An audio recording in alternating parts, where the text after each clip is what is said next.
Good evening, guys. Once again, I welcome you all as usual in the regular lecture series on English grammar and reading comprehension for MBA CET, CMAT, and certain other entrance examinations that you are likely to appear to put your name down for MBA course. Well, yesterday when we left off the lecture, we were discussing about fill in the blanks, and we have also practiced a few important questions that you need to understand in order to score maximum marks when it comes to the examination. Well, आज हमें देखना है और कुछ important question जो है उसको हम डिस्कस करेंगे। जैसा अब तक मैंने आपको दोस्तों कुछ चीज़ें बताई है कि फिल इन द ब्लैंक्स जो होता है, तो फिल इन द ब्लैंक्स में ज़्यादातर हमें क्या पता होना चाहिए, तो आर्टिकल का पर्याप्त नॉलेज आपके पास जो है ना वो होना बहुत आवश्यक है। So you must know the usage of articles. Moreover, I mean besides articles, you should also know the usage of preposition का जो usage है वो भी आपको पता होना बहुत ज़रूरी है। In addition to that, आपको conjunctions का usage जो है, जो मैंने 2 lectures में पढ़ाया था, वो भी आपको पता होना चाहिए। Then जो adverbs है उसका usage भी आपको पता होना चाहिए, and along with that usage of tenses. तो ये सारे टॉपिक्स अब तक हमने डिस्कस किए हैं, और इसके अलावा besides all this topics that I have mentioned, you should also know certain words. I mean, you have to have a fairly good command on vocabulary if you are really looking forward to achieve maximum marks in your examination. तो चलिए ऐसे ही हम कुछ question की यहाँ पे practice जो है वो करते हैं दोस्तों। नाउ देखिए यहाँ पे फिल इन द ब्लैंक है। The CEO's speech was so that it left the employees feeling inspired. देखिए वाक्य का मतलब क्या है कि सीईओ जो थे कंपनी के, उन्होंने इतना अच्छा यहाँ पे क्या दिया, इतना क्या दिया यहाँ पे, इतना अच्छा वहाँ पे उन्होंने स्पीच दिया कि जो ये है, मतलब क्या कहेंगे हम, जो एम्प्लॉय है उनको ना मोटिवेट फील लगा, उनको लगा कि चलो यार कुछ ना कुछ अच्छा हो रहा है। तो the CEO speech was so that it left the employees feeling inspired, boring, motivating, confusing, contradictory. देखिए बोरिंग, अगर आपका स्पीच अगर बोरिंग है, if a CEO is delivering a speech which feels or which is boring to the employees, then I don't think they will be motivated in any situation. So option A is removed here. Then comes option C, confusing. If the CEO is himself confused, how will he be able to motivate his employee given the situation? That is why we should also remove option number C, which is not appropriate in this given context. फिर आता है contradictory.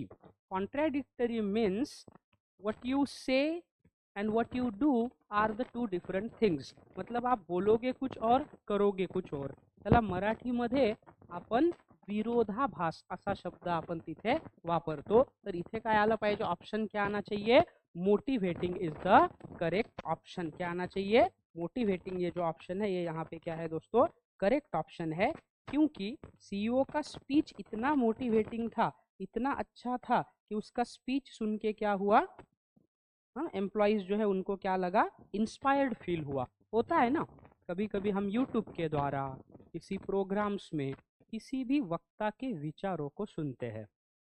Now after listening to his or their thoughts we feel inspired, हमको थोड़ा motivation feel होता है। तो यहाँ पे करेक्ट ऑप्शन क्या है दोस्तों, motivating. The CEO's speech was so motivating that left the employees feeling inspired. Okay, the politicians' promises were merely intended to win votes.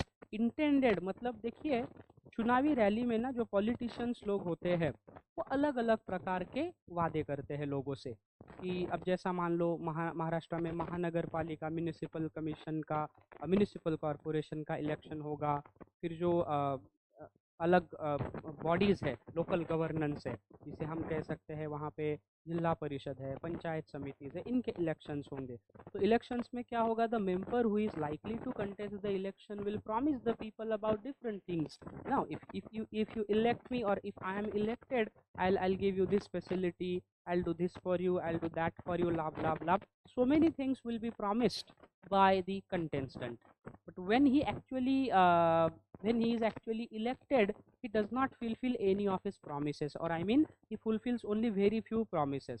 तो नौकरी के लिए क्या है, वो नौकरी दे दूंगा, नल बनवा देंगे, ये कर देंगे, वो कर देंगे। अब देखिए यहाँ पे वही कॉन्टेक्स्ट में ये सेंटेंस है, the politicians promises were merely intended to win votes.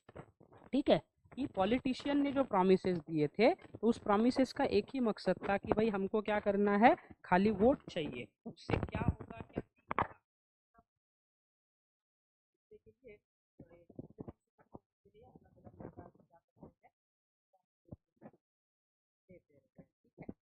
के लिए भी ज़्यादा बिलीव नहीं करते। तो देखिए ऐसा इसका यहाँ पे क्या है मीनिंग है, तो क्या आएगा, the politicians promises were merely facts intended to win votes, commands, rhetoric, explanations. What do you think would be the correct option? देखिए दोस्तों, फैक्ट्स का मतलब होता है डेटा। जो डेटा हम प्रोवाइड करते हैं ना, उसे हम क्या कहते हैं, फैक्ट्स कहते हैं। फिर से दोस्तों स्क्रीन का टेक्निकल प्रॉब्लम है, तो हमको ऐसे ही देखना पड़ेगा, क्योंकि ये since yesterday it has been happening with this screen that whenever you try to write something on the board, it gets stuck. Then I'll have to switch it off, then again switch it on and wait for a couple of minutes. Only then it will work for the next 5-10 minutes. I have already instructed to the technical person, he will definitely look into this matter in due course of our holidays. तो देखिए यहाँ पे ये तो हमको बंद करके ही शुरू करना पड़ेगा दोस्तों, वन से। I don't know what went wrong with the screen.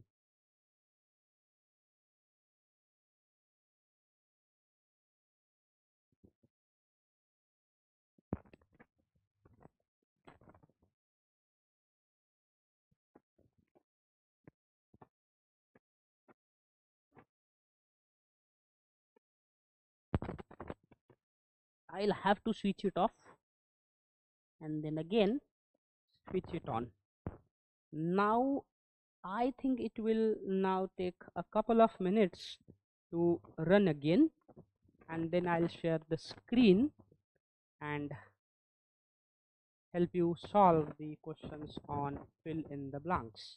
Okay, तो हमने देखा था the politicians' promises were merely intended to win votes.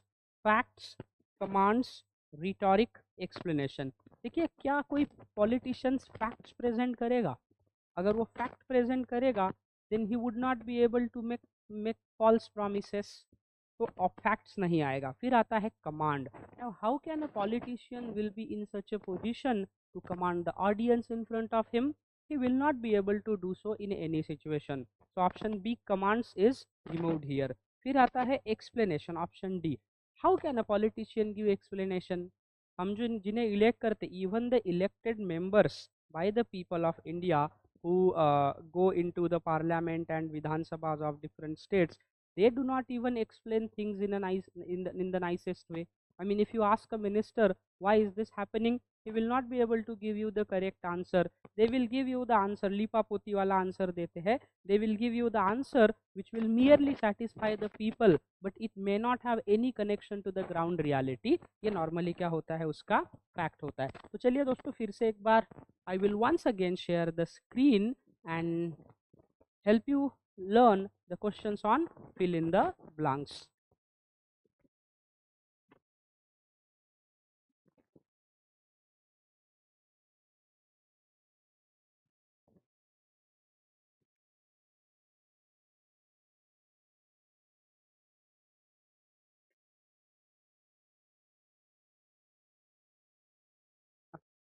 So once again, I think I'll have to go to the same question uh, where we left off before the screen went off. Okay, the politicians' promises were merely intended to win votes. जैसा मैंने कहा, facts नहीं आएगा, commands नहीं आएगा, explanation भी नहीं आएगा, but rhetoric would be the correct option here. Rhetoric का मतलब क्या है, बोलने का एक प्रवाह। जैसे वाकपटुता हम कह सकते हैं। जब भी कोई पॉलिटिशियंस अपना स्पीच देता है तो लोगों को इन्फ्लुएंस करने के लिए वो अपने वाक चातुर्य का उपयोग करेगा। He will use his oratory. I mean certain politicians have already got the gift of the गैब, so they can easily influence and manipulate the people. Okay, I won't name any politician who are currently present in our parliament, but there are so many politicians who use their rhetoric skill, eloquent skill, to manipulate the people and sometimes to persuade them and change their opinion when it comes to voting, as it is going on in Bihar right now, as Bihar is I mean the election in Bihar is scheduled to be conducted in the next month. अब देखिए, तो यहाँ पे रिटॉरिक correct option है third. The professors explanation was so that even the slowest learner could understand. मतलब professor का जो explanation था वो इतना अच्छा था कि मतलब नॉर्मल स्टूडेंट भी इसको क्या कर सकता है, समझ सकता है। ठीक है, तो यहाँ पे ऑप्शन में क्या दिया गया है दोस्तों? ऑप्शन में, oh my goodness, okay, option में है वेग, लूसीड, ब्रीफ, हार्श। अब देखिए गाइज, वेग का मतलब क्या है? Something which is done one after the other, one after the other in a sequence. तो अगर मान लो कोई चीज आप एकदम बोलते बोलते चले जाओगे, बोलते चले जाओगे, then I don't think the audience or the students will be able to understand what the teacher is telling them. So vague is not a correct option here. फिर देखते हैं हार्श। हार्श यहाँ पे एक्सप्लेनेशन नहीं होता है, harsh words होते हैं। The word harsh is used not for explanation, neither for explaining something nor for telling it to somebody else, but it is used specifically for words, harsh words. मतलब हम कहते हैं ना की थोडंसं कठोर शब्दांमध्ये एखाद्याला बोलणं, तर हार्श आपण काय करतो? हार्शचा अर्थ होतो कठोर शब्द। ठीक है, देन फिर आता है brief. The professors explanation was so brief that even the slowest learner could understand. देखिए, ब्रीफ का मतलब होता है डिटेल इन्फॉर्मेशन ऑफ समथिंग। अब देखिए, कोई स्लोएस्ट लर्नर है, स्लोएस्ट मतलब जिसको चीजें समझ नहीं आती है, असतं ना वर्गामध्ये एखादा की त्याला एखादी गोष्ट एकदा समजून सांगितली की कळत नाही, पण एकच गोष्ट त्याला 2 वेळेला 3 वेळेला आपण समजून सांगितली की ती गोष्ट त्याच्या लक्षामध्ये येते। मग तशा कंडिशन्स मध्ये इथे काय ऑप्शन करेक्ट येईल? तर brief is not the suitable option to be chosen in the given fill in the blank. Then I think lucid is the correct option. लुसिडचा अर्थ काय होतो? Lucid means simple and easy to understand. लुसिडचा अर्थ काय होतो? Simple आणि easy to understand. It means it is used about something that is said or written which is clear to understand. So lucid चा अर्थ काय आहे? Okay, something which is easy to understand.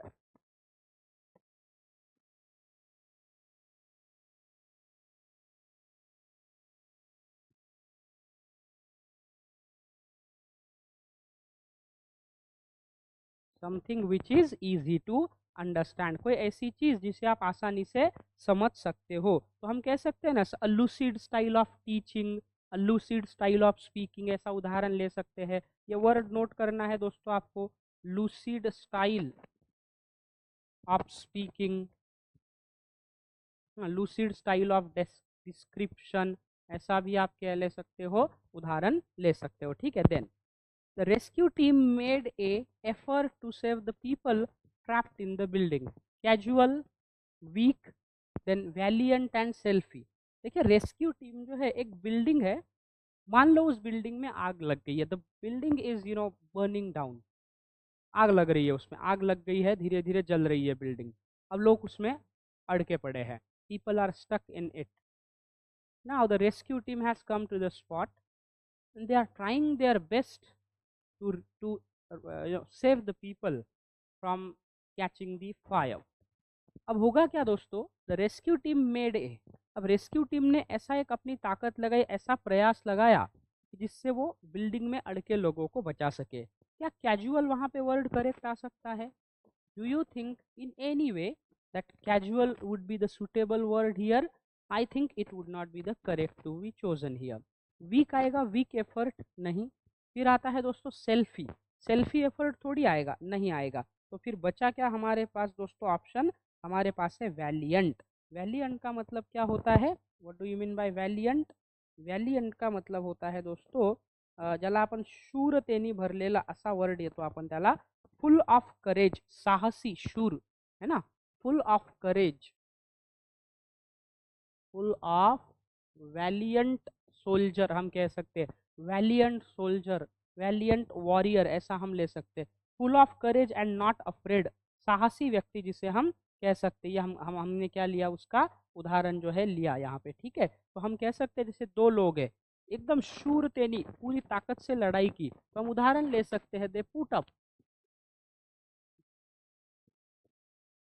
A valiant fight, they put up A valiant fight, है ना। ये आपको ध्यान में रखना है यहाँ पे, ठीक है। चलिए, वैलियंट, वैलियंट वॉरियर हम कह सकते हैं। वैलियंट वॉरियर मतलब शूर योद्धा, valiant emperor, valiant king, okay. Valiant fight, sir he fought valiantly, शूरतेने, वैलियंटली क्या हो जाएगा, एडजेक्टिव हो जाएगा। ही फॉट वॅलियंटली म्हणजे तो अतिशय शूरतेने, क्षमतेने तो लढला, असा त्याचा उदाहरण होईल। Then next question, despite his fame the actor remained and grounded. देखिए बहुत अच्छा सेंटेंस है कि इतना पैसा और प्रसिद्धि, लौकिकता प्राप्त करने के बाद भी वो जो एक्टर था, कलाकार था, वो ग्राउंडेड रहा, मतलब उसके पैर जमीन पे थे। तो despite his fame the actor remained arrogant and grounded, humble and grounded, boastful and grounded, distant and grounded. What do you think would be the correct option here guys? क्या करेक्ट ऑप्शन रहेगा यहाँ पे? देखिए, पहला word है एरोगंट। अब simple चीज़ है, एरोगंट का मतलब क्या होता है? अ, जिसको हम कहते हैं ना, एरोगंट का हम हिंदी में अनुवाद अगर करेंगे, मराठीमध्ये त्याला उद्धट व्यक्ती म्हणतो, कि the person who does not know how to talk to people, लोगों से बात करने का जिसे तरीका नहीं है, जो अहंकार से भरा हुआ है, मतलब जिसको लगता है कि मैं लोगों से बेटर हूँ। एरोगंट ये एडजेक्टिव है, thinking that you are far more better and important than other people, कि घमंडी व्यक्ति, अभिमानी, कि नहीं नहीं बाकी लोगों से मैं ठीक हूँ।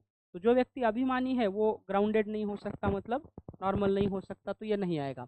बोस्टफुल मतलब the person who always praises himself, जो खुद अपनी ही बढ़ाई करेगा कि मैंने फला कर दिया, मैंने बिस्ता कर दिया, उसको बोस्टफुल कहते हैं। डिस्टेंस यहाँ पे करेक्ट आएगा, नहीं आएगा। अब बचा दोस्तों हम्बल। हम्बल का मतलब क्या होता है? विनम्र व्यक्ति, जो हर किसी से बात करना चाहता है, हर किसी के साथ अच्छा बर्ताव करना है। हम्बल, हम्बल का मतलब क्या है? Not thinking that you are better और more important than other people, not proud, मतलब उसको गर्व नहीं है भाई बाकी लोग जैसे है वैसा ही मैं हूँ, उसे किसी भी बात का अहंकार नहीं है, तो उसे हम क्या कहते हैं? हम्बल कहते हैं। Then the students were after the tough exam and needed a break, relieved, exhausted, healed, surprised. The students were after the tough exam and needed a break. मतलब स्कूल या कॉलेज में एग्जाम हुई, exam was extremely tough, tough exam थी। अब exam tough exam, उन्होंने उसके लिए preparation किया, अब उनको छोटा सा ब्रेक चाहिए ताकि वो अपने आप को रिलैक्स कर सके, है ना। तो यहाँ पे ऑप्शन में है रिलीव्ड, एग्जॉस्टेड, थ्रिल्ड, सरप्राइज। अब देखिए भाई सिंपल है, टफ एग्जाम है, उसके लिए आपने टफ प्रेपरेशन किया है। If your preparation is tough, okay, then you need a rest after the preparation. तो आपने 2 महीने कंटिन्यू अपने कमरे में बैठ के पढ़ाई की है, तो थोड़ा टाइम आपको अपने आप को देना पड़ेगा। तो यहाँ पे गाइस सरप्राइज आएगा क्या? बिल्कुल नहीं। थ्रिल्ड आएगा? नहीं। थ्रिल्ड का मतलब होता है एक्सट्रीमली एक्साइटेड, वेरी एक्साइटेड। जब आप किसी भी चीज़ को करने के लिए उत्सुक होते हो, आई मीन जैसे लाइव वायर हम किसे कहते हैं, ऑलवेज फुल ऑफ एंथुजियाज्म, हम कहते हैं ना sir Jazz is a live wire, he should have been here, उसको यहाँ होना चाहिए था। लाइव वायर का मतलब है the person who is always enthusiastic and full of enthusiasm, okay. फिर आता है एग्जॉस्टेड। देखिए गाइस टायर्ड, ये जो वर्ड है ना टायर्ड, फिर से स्क्रीन का वही प्रॉब्लम है, TIRED, टायर्ड। टायर्ड मतलब थका हुआ। टायर्ड का एडवांस्ड वर्ड आता है एग्जॉस्टेड। एग्जॉस्ट का मतलब क्या होता है दोस्तों? जब आप क्या होते हो, बहुत ज्यादा आप क्या होते हो, थके हुए होते हो, exhausted, exhausted actually, exhausted.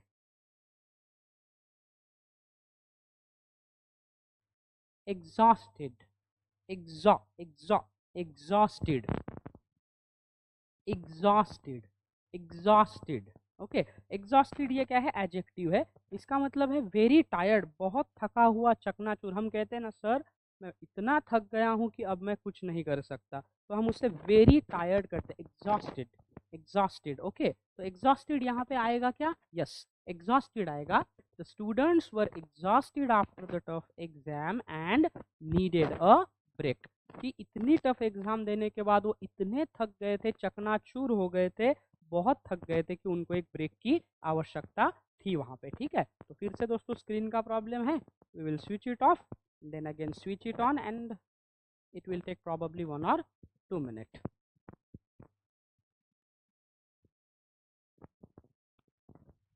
Once again guys, I'll have to do the same thing again and again in order to get the screen started.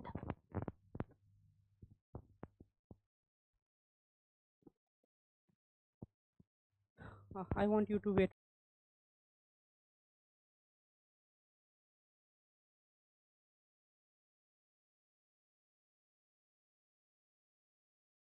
Okay, now चलिए आगे बढ़ते हैं। नेक्स्ट क्वेश्चन हमारा क्वेश्चन था,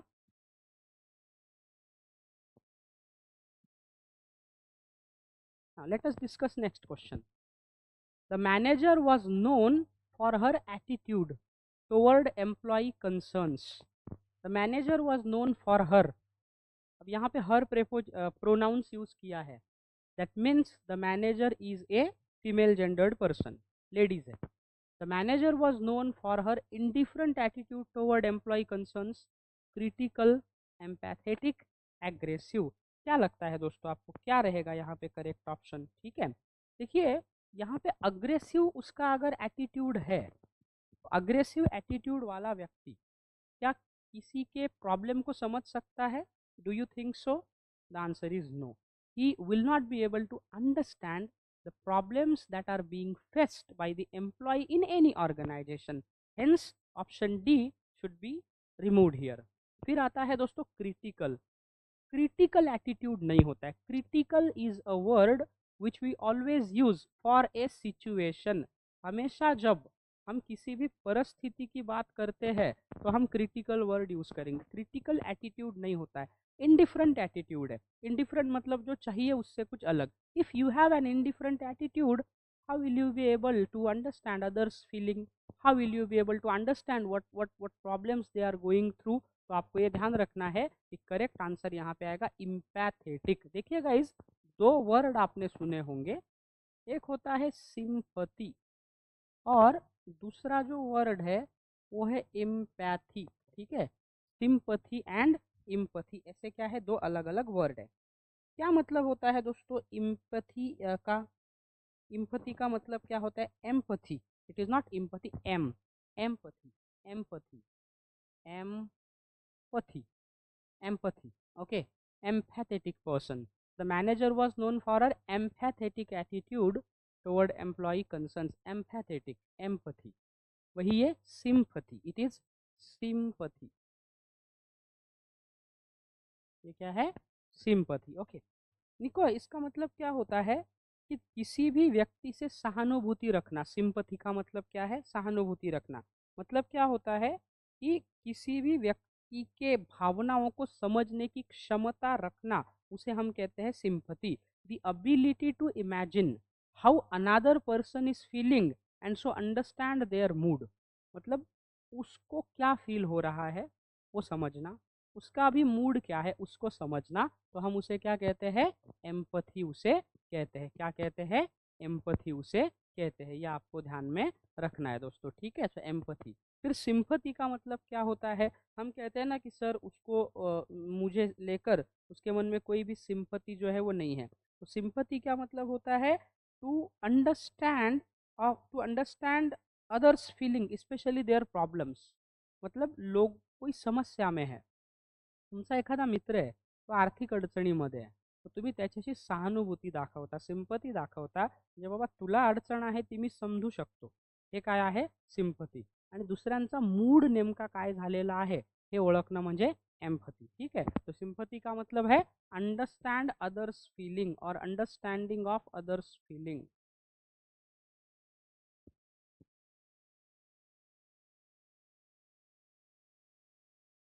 तो उसे हम कहेंगे सिंपैथी। ठीक है, चलिए। The principal took action against students caught cheating. दोस्तों बहुत बार ये एक सवाल आता है कि सर इसका उच्चार जो है वो प्रिंसिपल है या पॉल है, तो बहुत से लोग इसमें कंफ्यूजन होते हैं। It is principal.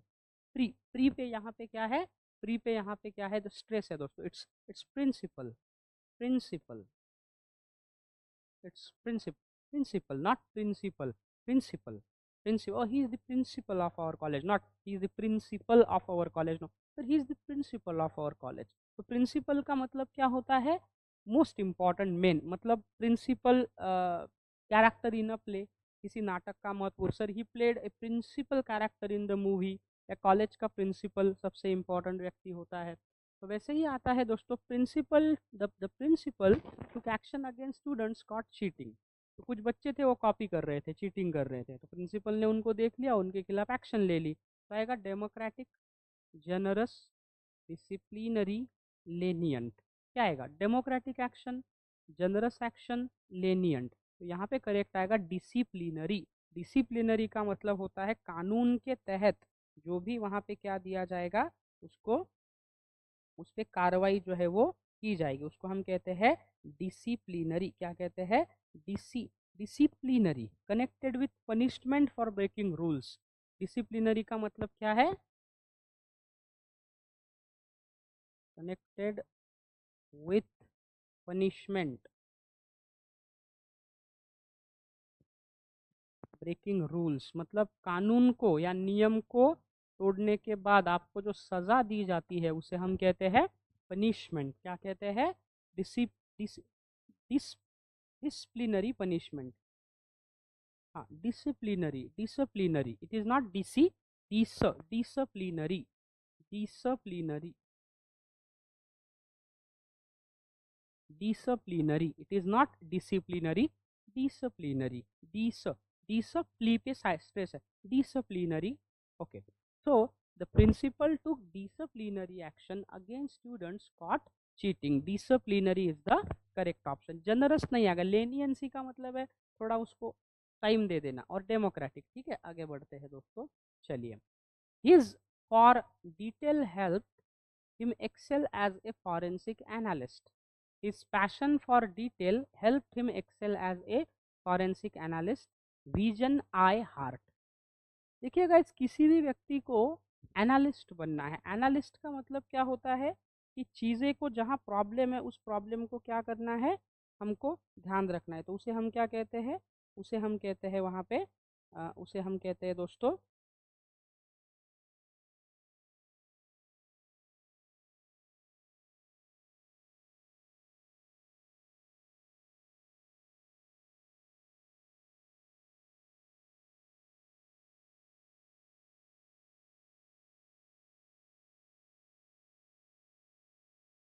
तो अब हमको देखना है, यहाँ पे वाक्य है कि एनालिस्ट का मतलब क्या है। जैसा business analyst, data analyst, analyst analyses the data, business analyst analyses the business, कि कौन सी चीज़ करेंगे तो बिजनेस बढ़ेगा, कौन सी चीज़ अगर हमसे गलत हो जाएगी तो बिजनेस में इफेक्ट हो सकता है।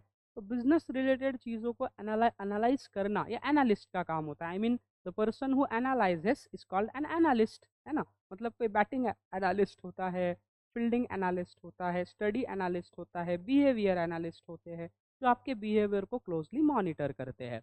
तो यहाँ पे क्या आएगा, his passion for detailed help him excel as a forensic analyst. Vision आएगा क्या, नहीं। आई आएगा, नहीं। हार्ट आएगा, नहीं। ये ऑप्शन बिल्कुल ही करेक्ट नहीं आएंगे। So his passion for detail help him excel as a forensic analyst. तो यहाँ पे करेक्ट ऑप्शन क्या है दोस्तों, passion. Passion is the correct option. Passion क्या आएगा यहाँ पे, करेक्ट ऑप्शन आएगा, ये आपको ध्यान रखना है। Okay, the guest speaker was by the warm welcome she received, offended, overwhelmed, annoyed, uninterested। क्या लगता है दोस्तों क्या आएगा, देखिए ऑफेंडेड का मतलब है जब किसी को कोई चीज़ पसंद नहीं आती है ना, तो उसे हम क्या कहते हैं, ऑफेंडेड कहते हैं। ऑफेंडेड का मतलब क्या है, offend, offended actually, not often, offended, offended, offended, offended, not O. The guest speaker was by the warm welcome she received. Warm welcome का मतलब आहे तिचं चांगलं स्वागत केलं. आता एखाद्या पाहुण्याचं तुम्ही चांगलं स्वागत केलं असेल तर तो तुमच्याशी रागावणार आहे का? नाही. ठीक है. मग आता इथे काय येईल, अफेंड का मतलब होता है कि किसी के फीलिंग को हर्ट करना, to hurt somebody's feeling, to upset somebody. Offend का मतलब क्या है, to hurt somebody, to upset somebody. ठीक, देन अनइंटरेस्टेड, अनइंटरेस्टेड मतलब किसी भी चीज में रुचि ना होना. When you are not interested in any particular thing तो आप कहोगे अनइंटरेस्टेड. अनॉइड, अनॉइड मतलब if something is done, something is not done that is not according to your wish, मतलब आप जो चाहते थे उसके विपरीत कुछ हुआ तो आप क्या करोगे, अनॉइड वहां पे यूज करोगे. और फिर यहाँ पे करेक्ट ऑप्शन आएगा ओवरवेल्म्ड. फिर से स्किन का वही प्रॉब्लम हो गया, ओवरवेल्म्ड. तो ओवरवेल्म्ड जो है दोस्तों, ओवरवेल्म का मतलब इसका मतलब क्या होता है कि जब आप क्या होते हो, मतलब बहुत ज़्यादा इमोशनली आप अभिभूत हो जाते हो. To cause somebody to feel such a strong emotion that they do not know how to react. म्हणजे एखादा व्यक्ती इतका आनंदित होतो की त्याला कळत नाही आता त्याच्यावरती काय प्रतिक्रिया द्यावी. जसं ग्रँड रिसेप्शन, ग्रँड वेलकम अगर आपका हो गया है तो वाक्य आएगा, the guest speaker was overwhelmed, uh, the guest speaker was overwhelmed by the warm welcome she received. So overwhelm, not overwhelm. It's R silent. Overwhelm. It is overwhelm. Overwhelm. Okay, I was overwhelmed. ठीक है. फिर से वही दिल लाया हूँ. Screen को of करो और फिर से चालू करो.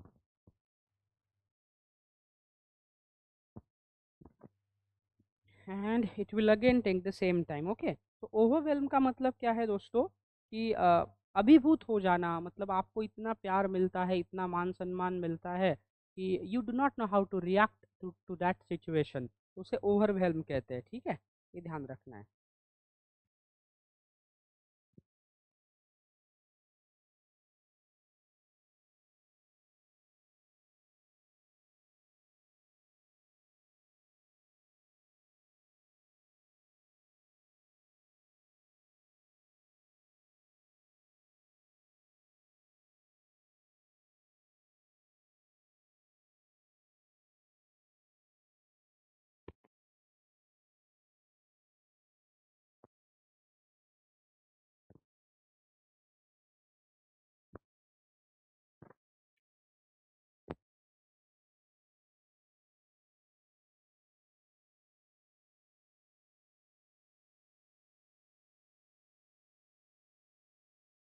Oh my goodness.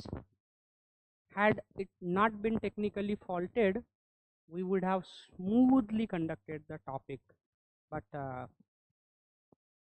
after a while, again and again, we have to do the same process of switching it off and then switching it on so that it can run smoothly.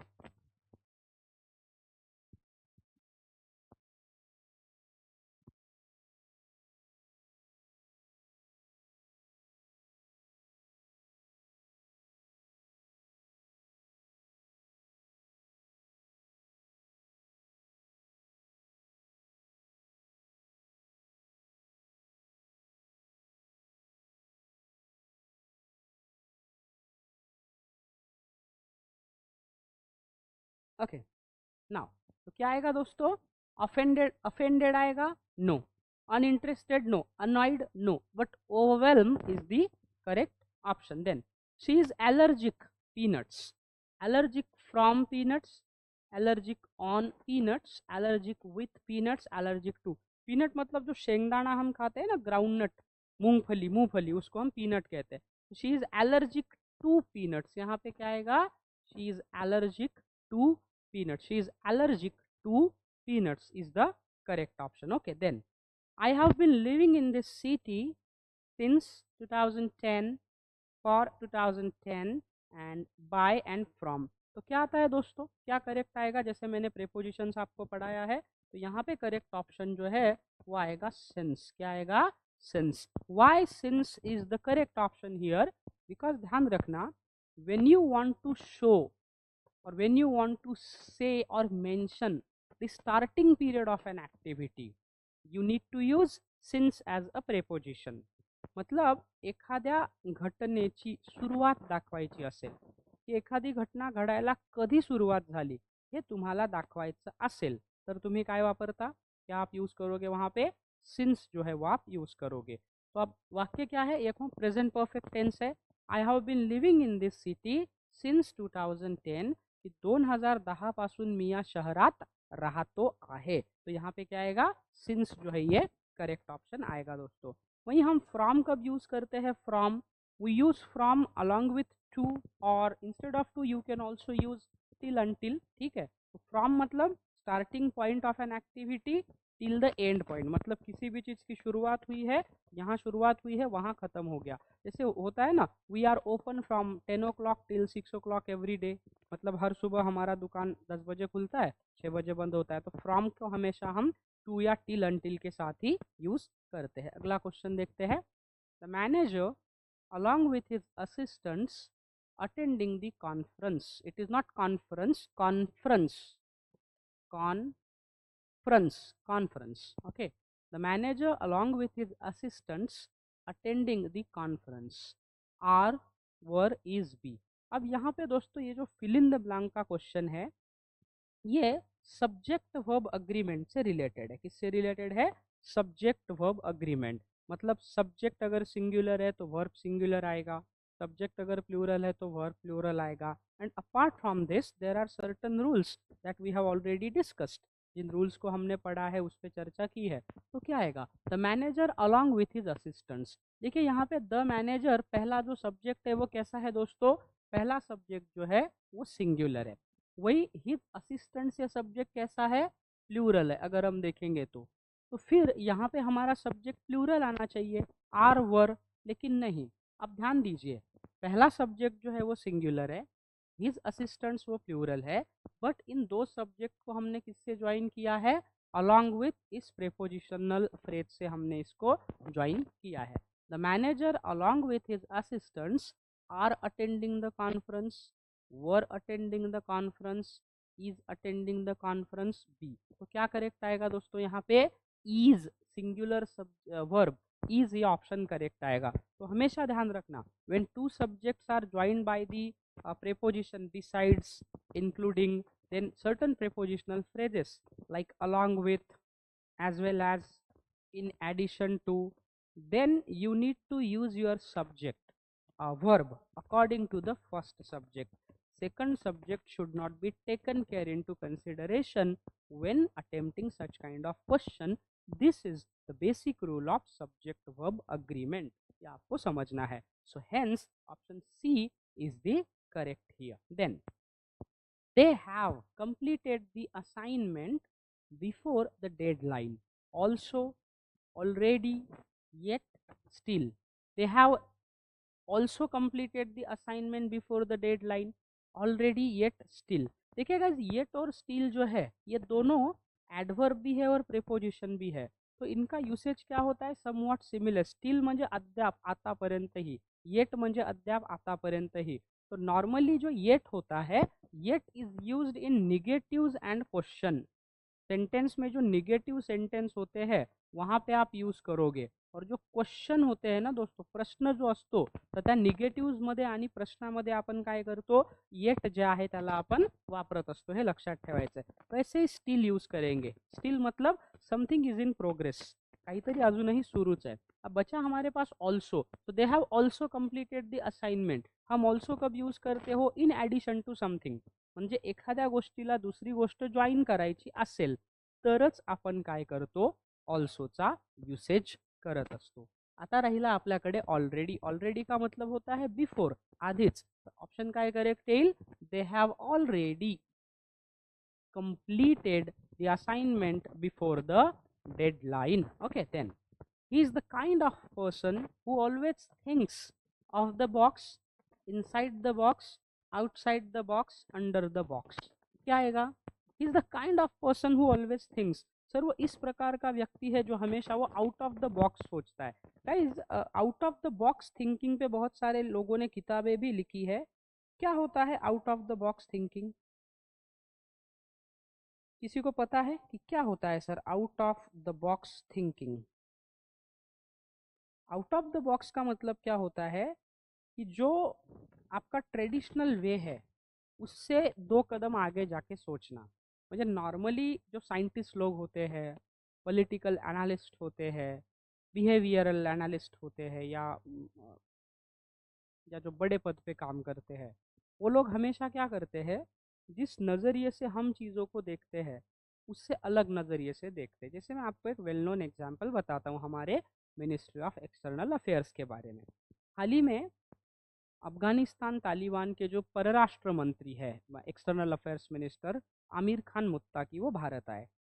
तो बहुत से लोगों ने Indian government को highly criticise किया कि अरे तालिबान वाले तो विमेन को अपना राइट नहीं देते हैं, वहाँ पे शरिया कानून लागू है, वो डेमोक्रेसी नहीं है, फिर उनको आपने क्यों बुलाया, क्यों सम्मान दिया, उनसे आप क्यों रिलेशन बनाते हो। ये हुआ common perspective. Even I too think so, आपको भी लगेगा कि सर क्यों हम उन टेररिस्ट लोगों को या उन उन ऐसे लोगों को हम इनवाइट करते हैं कि जिन लोगों का मतलब जो आज भी 500 साल पीछे की विचारधारा रखते हैं, जो आज भी विमेन को, बच्चों को, एजुकेशन को लेके दबा के रखते हैं, तो क्या ही भला होगा उस देश का। अब देखिए, इम्पोर्टेंट बात यह है कि फिर भी इतना सब कुछ होने के बावजूद भी, despite despite receiving high criticism, government of India ने ये क्यों किया? क्योंकि सिंपल है, अफगानिस्तान जो है ये सेंट्रल एशिया में जाने के लिए बहुत इंपॉर्टेंट है। कजाकिस्तान, किर्गिस्तान, ईरान, इन देशों की बॉर्डर वहाँ से लगती है। ईरान में हम लोग चाबहार पोर्ट बना रहे हैं, ईरान के साथ हमारा बिजनेस होता है। मतलब सेंट्रल एशिया में जाना है तो आपको अफगानिस्तान जाना पड़ेगा। अब अगर आपने अफगानिस्तान से तालिबान से रिश्ते नहीं बनाए तो क्या होगा? आपको अफगानिस्तान तालिबान से आपका कांटेक्ट टूटेगा, और फिर अगर आपको ईरान जाना है तो बहुत लंबा चक्कर लगाना पड़ेगा, पैसे खर्च हो जाएंगे। टैक्टिकली अगर हम देखेंगे तो अफगानिस्तान पाकिस्तान से रिलेटेड है, चाइना से भी रिलेटेड है। अब अगर हम तालिबान में नहीं गए तो चाइना वहाँ आके बैठेगा, चाइना उनको पैसा देगा, वहाँ डेवलपमेंट लगाएगा, and they will be completely under control of China. China तो हमारा वैसे दुश्मन मुल्क ही है क्योंकि हमने उनके साथ जंग लड़ी है 1962 में। फिर क्या होगा कि पाकिस्तान और चाइना मिलेंगे, हमारा रोड ब्लॉक करेंगे, और अफगानिस्तान की बॉर्डर भी हमारे देश से लग के है, तो ज़्यादा से ज़्यादा तकलीफ वो हमें देने की कोशिश करेंगे। मतलब अगर अफगानिस्तान तालिबान ये पाकिस्तान या चाइना के अंडर जाता है, उनके इन्फ्लुएंस में जाता है, तो क्रॉस बॉर्डर टेररिज्म की जो समस्या है वो हमारे यहाँ पे बहुत ज़्यादा बढ़ेगी। क्योंकि आज भी अफगान तालिबान में ह्यूमन बॉम्ब काम करते हैं, जो बॉडी को बॉम्ब लगाएंगे किसी भी बिल्डिंग के जाके अंदर फट सकते हैं कि मैं अकेला नहीं मरूंगा सनम, मरूंगा तो सबको लेके डूबूंगा। अब फिर भी गवर्नमेंट ने क्या किया? तालिबान के साथ रिश्ते बनाए। क्यों? क्योंकि हम जितना सोचते हैं ना, उससे 2 कदम गवर्नमेंट आगे की सोचता है, ठीक है? तो इसके लिए हम वहाँ पे वो वर्ड जो है वो यूज़ करते हैं। तो ये जनरली नेगेटिव और क्वेश्चन में यूज़ होता है, और ऑलरेडी का मतलब होता है पहले। और मैं दूसरा बता रहा था आपको, out of the box thinking. I am sorry, मैं क्वेश्चन थोड़ा मिस हो गया। Out of the box thinking मतलब कि कॉमन पीपल जो देखती है, जो सोचती है, कॉमन पीपल सोचते हैं इमोशन के आधार पे, हम लोग भावनाओं में बह जाते हैं। लेकिन जो पॉलिटिकल एनालिस्ट होते हैं, गवर्नमेंट होता है, वो लोगों के भावनाओं के अलावा भी बहुत सारी चीज़ों के बारे में सोच विचार रखते हैं। तो इसीलिए यहाँ पे आपको एक चीज़ ध्यान रखना है। तो यहाँ पे क्या आएगा? He is the kind of person who always thinks outside the box, या हम उसको आउट ऑफ द बॉक्स भी कह सकते हैं। ये आपको ध्यान रखना है दोस्तों। तो हमेशा लाइफ में अगर आपको आगे बढ़ना है, वो कहते हैं ना, मराठीत एक म्हण आहे की नेहमी दूरचं पहा। मतलब अभी मुझे सुख मिलेगा, लेकिन अभी अगर मैं उस सुख की अनुभूति करूंगा तो हो सकता है मुझे जीवन में दुख मिले, तो त्याला आपण आउटसाइड द बॉक्स म्हणतो। Then there is no point arguing over the matter, there is no point of arguing over the matter two in eight. क्या आएगा? सोचिए दोस्तों, क्या प्रेपोजिशन करेक्ट आ सकता है? There is no point in arguing over the matter. No point in मतलब यार इस विषय पर बातचीत करने में या इस विषय पर शाब्दिक झगड़ा करने में कुछ भी हासिल नहीं होगा। तो हम कहते हैं there is no point in arguing over the matter is the correct option here. ठीक है, चलिए एक बार फिर वही दिल लाया हूँ, स्क्रीन को ऑफ करो और ऑन करो।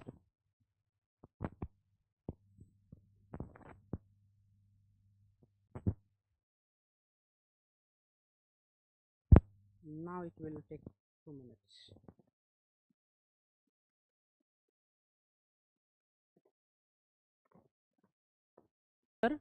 Was cooking dinner, is cooking dinner.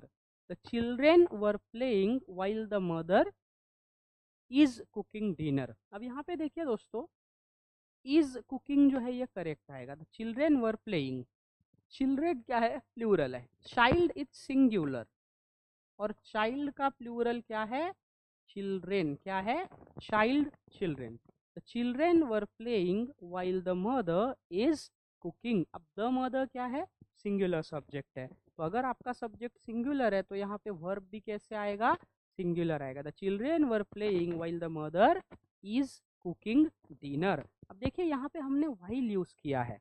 Conjunctions के यूसेज को पढ़ाते समय I have deliberately talked about the usage of while again and again over a period of time. तो while का usage कहाँ पे होता है? We use while to connect two ideas that are simultaneously going on. म्हणजे एकाच वेळी दोन गोष्टी जर घडत असतील भविष्यामध्ये, वर्तमानामध्ये किंवा घडत होत्या. तुम्ही घेणार आहे ना? तो आपको क्या करना है? ध्यान रखना है. तो यहाँ पे क्या आएगा? वाइल आएगा. सो कैसे आएगा? The children were playing while the mother is cooking dinner. So we use while when we talk about two different things that are happening together. जैसे कि sir we are playing cricket while it is raining heavily.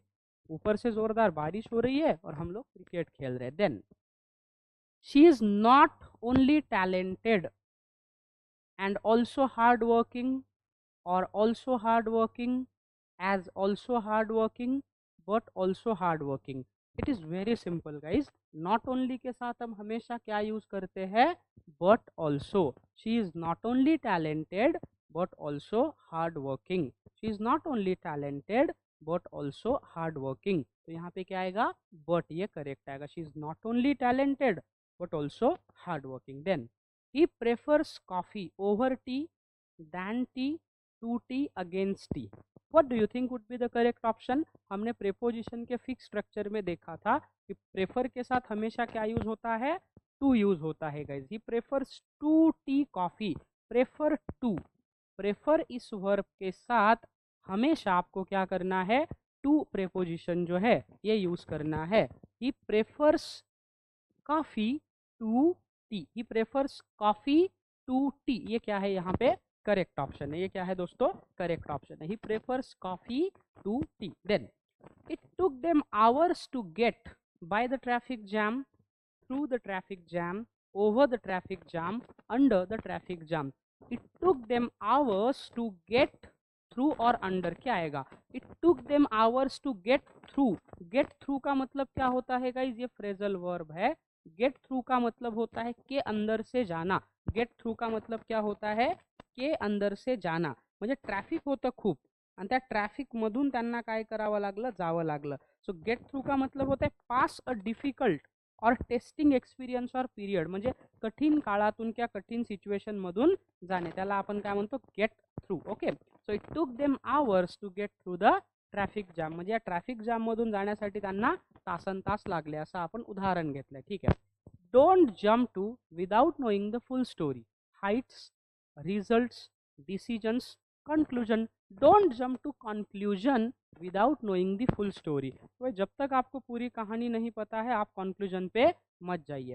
He pass the exam with flying colours, with flying objects, with flying dreams, with flying blue. तो क्या आता है? Flying colours. Flying colour का मतलब क्या है? की चांगल्या मार्कांनी काय करणे? परीक्षा पास होणे, त्याला आपण काय म्हणतो? Flying colours. With distinction. हमेशा ध्यान रखना, फ्लाइंग कलर्स का मतलब क्या है? With distinction.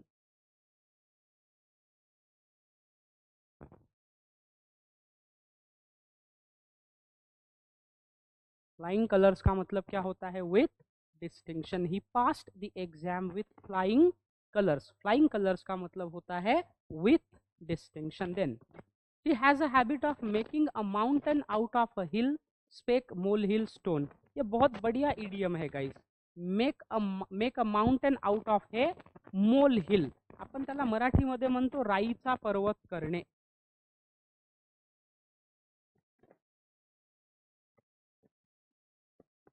सिंपल भाषा में हम उसे क्या कहते हैं, राईचा पर्वत करणे. एखादी गोष्ट काय करणे, जाणून बुजून छोटी असतं त्याला काय करणे, मोठं करणे. ठीक आहे, त्याला म्हणतात making a mountain out of a mole hill. इसको कहते हैं कि किसी भी चीज को एग्जैजरेट करना. अपन म्हणतो ना, कशाला राईचा पर्वत करतोय, मतलब छोटी चीज है उसको क्यों जड़ा बड़ा चढ़ा रहे हो. तो यहाँ पे आएगा ही she has a habit of making a mountain out of a mole hill. Then the boss was caught between a rock and a palace.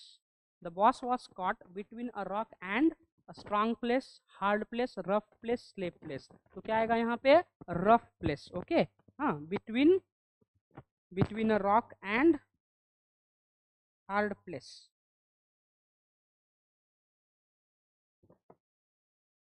Between a rock and hard place. Okay, hard place, not rough place. Hard place, rough place म्हणजे काय, एखाद्या difficult situation में आप जब गिर जाते. Oh sir, I got into I got between a rock and a hard place. मतलब क्या है कि मैं पहाड़ के और उसके बीच है, मतलब क्या कहते हैं ना, कठिन परिस्थितीमध्ये अडकणे. Okay, the boss was caught between a rock and a hard place. ऐसा हम उदाहरण लेते हैं. तो ये देखिए हमने कुछ इंपॉर्टेंट क्वेश्चंस दोस्तों फिल इन द ब्लैंक से रिलेटेड. अब अगले लेक्चर में हमको थोड़ा सा स्पॉट द एरर का जो एक टॉपिक हमारा बचा है वो लेना है. फिर हम देखेंगे para jumbled sentence rearrangement, arrangement of the sentences. ये कुछ दो चार इंपॉर्टेंट टॉपिक है, उसके बारे में भी हम डिस्कशन करेंगे. Your next session on maths and reasoning will be conducted by Kuldeep sir. So now I think I'm running out of time.